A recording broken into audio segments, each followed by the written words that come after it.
This is your one and only FireSpark81 with your daily dose of video goodness, and today we are taking a look at Age of Empires 4 and how to absolutely break the AI, break your friends, break all the things with the completely broken longbowmen that the English have.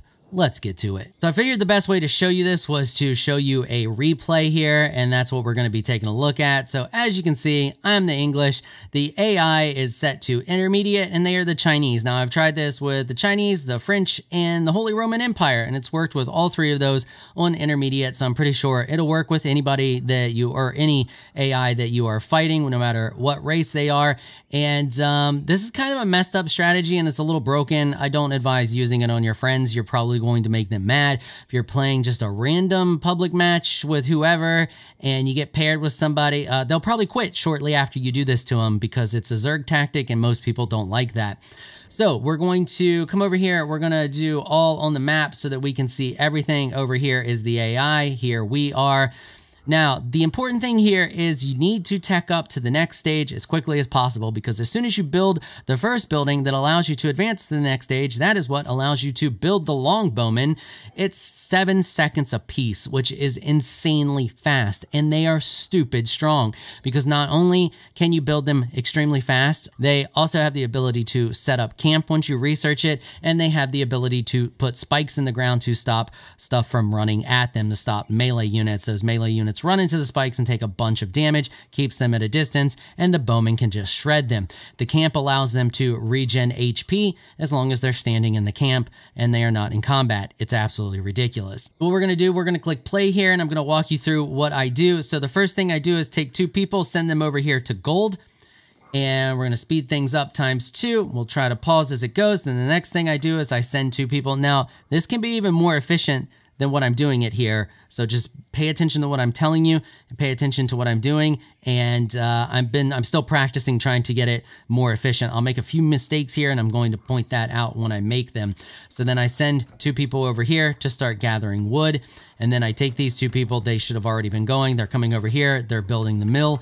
And then they come down here and they start harvesting berries because I don't pay attention because I send my scout out. You also want to send your scout out, just make a loop. So no matter where you're at, the enemy is like right across from you. So you can see we're here, the enemy's right out here. If we were here, they would be right here. They always start in a straight line out from your base on the other side of the map, at least when it's a 1v1 situation. So the best thing you can do is take your scout right from the get-go, send your scout out, make a loop around the map, go past the enemy so you can see where they're at and come back around. They will collect a bunch of sheep and you're going to need those sheep. You bring them back, you put them as close to your main base as you possibly can. This prevents your villagers from having to walk. So they basically just harvest the food, get up, turn around, drop it off, harvest the food again. And that's what we want.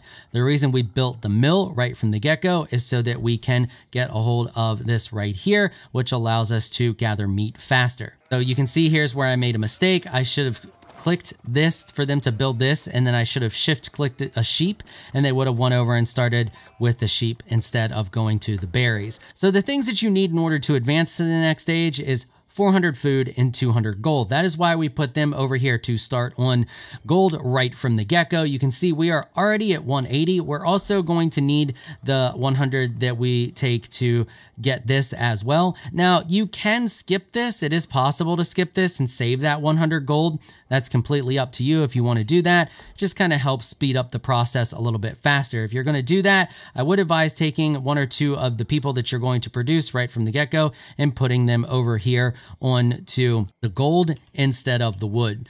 This guy actually right here should have been over here on food. I'm not sure why I decided to put him over here on wood. Wood is not nearly as important right from the get-go as those 2 main resources that we need in order to tech up. So you can see there, I put that dude on food as well, and I also built a house in preparation to be able to make more villagers and in preparation to be able to spawn or spam a whole bunch of archers right from the get-go. We've killed another sheep, and we're going to continue to collect food as fast as possible.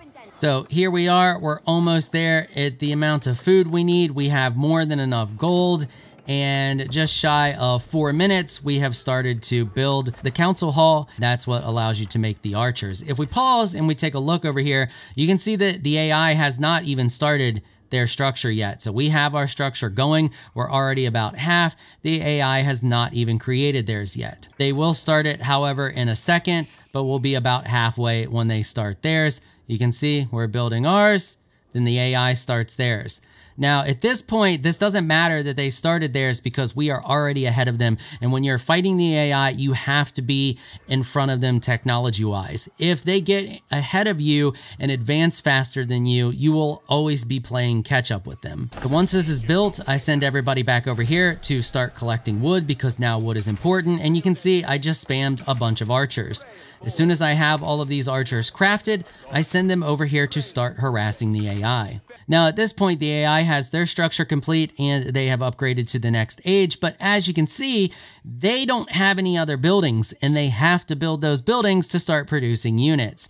They can't produce archers with this. You notice we don't have a barracks. We don't have anything. The English are crazy efficient because the next thing that we build to upgrade to the next tier also allows us, it works as a barracks and allows us to even build siege units, which you'll see here in a minute. So at this point, I just send my archers over. They're working their way over here. They don't really have anything at this point, and I can start harassing their peons. They just built their first structure here, but none of these structures really matter because now I'm cutting off all of their resources because they just used a bunch of their resources. You can see they have 422 food and 264 wood, but now I've cut their wood supply off. So that's only enough to make just a couple of units there. And now they can't do anything. Now they're still sitting over here and making food. They could not even complete their stable. They did, however, complete their blacksmith, but that doesn't do them any good. They're kind of shut down at this point. So now what I do is I just set my archers up here. I click hold position. You can see they're set to hold position. So now they are just set here and they're just going to keep attacking and harassing. Meanwhile, the AI has moved all of their units over here. Now you can't run in here because as soon as you run in here, you're just going to get absolutely wasted and shot by arrows because they garrisoned everybody inside their main building here, their town building. I've already started to make more archers because that's really all we need right now in order to harass them. I make another small squadron of them and or platoon, and I send them over to continue to harass. I've moved them around here. I'm making sure that they're not allowed to really gather any wood. I've destroyed their stables. I'm not going to let them build a tower, and I just set them here and put them on hold position.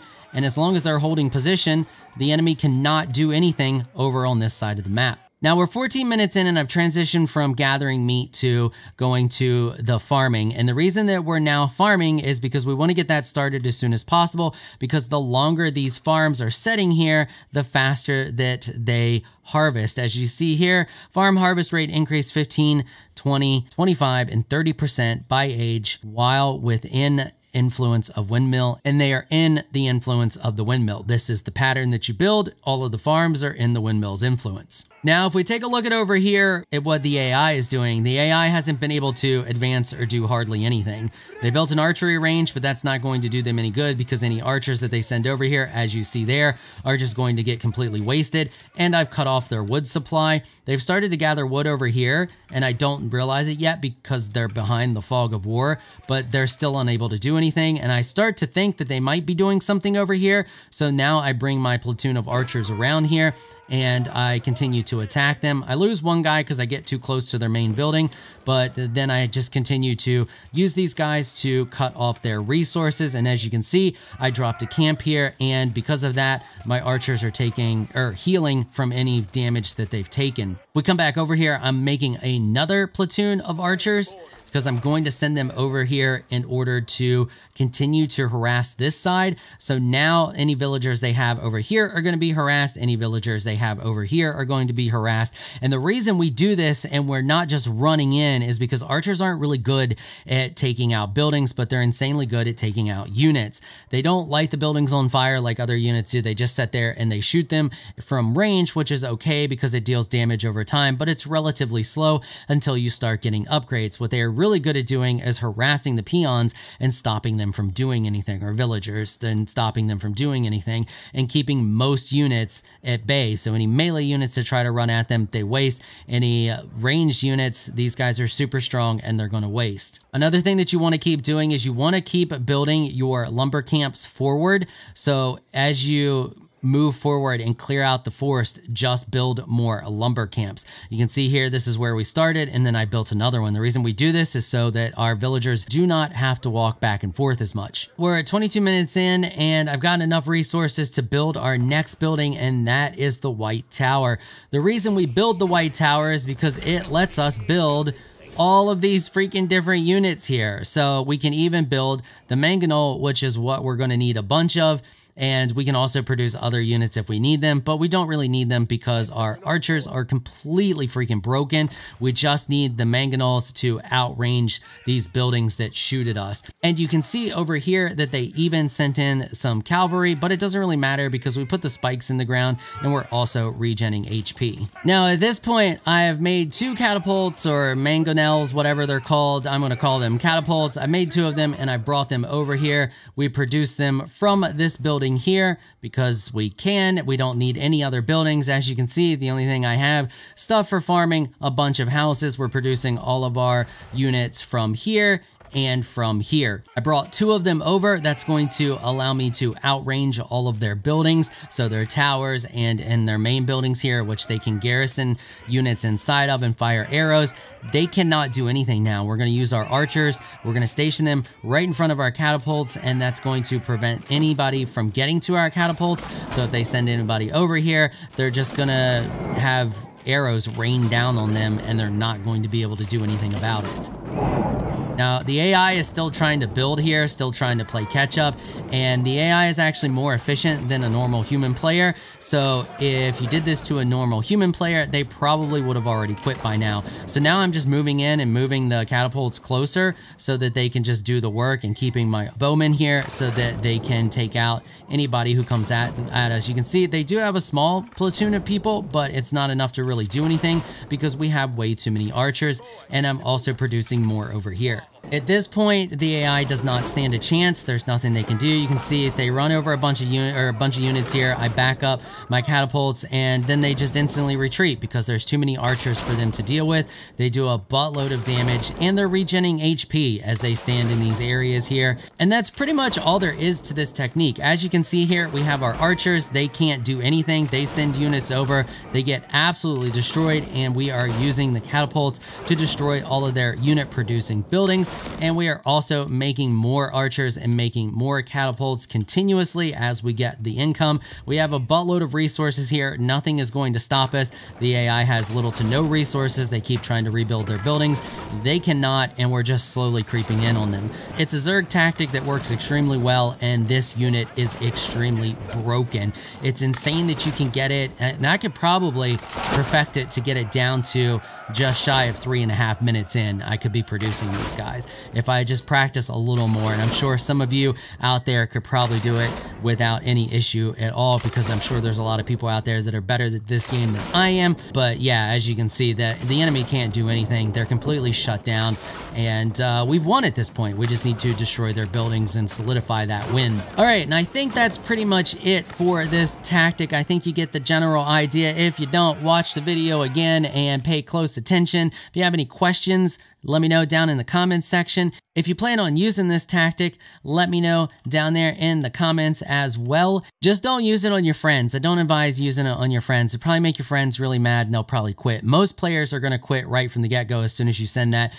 initial group of archers over and start harassing their villagers. I want to give an absolutely massive shout out and thank you to my supporters on Patreon for making this episode possible. Y'all are absolutely amazing people. If you would like to join my elite crew of Patreon supporters, please check out the link in the description below. If you enjoyed this video, please leave a comment down below. Let me know what you thought. If you're shy, you don't like to comment, just hit that thumbs up button and show your support. Until next time, thanks for watching.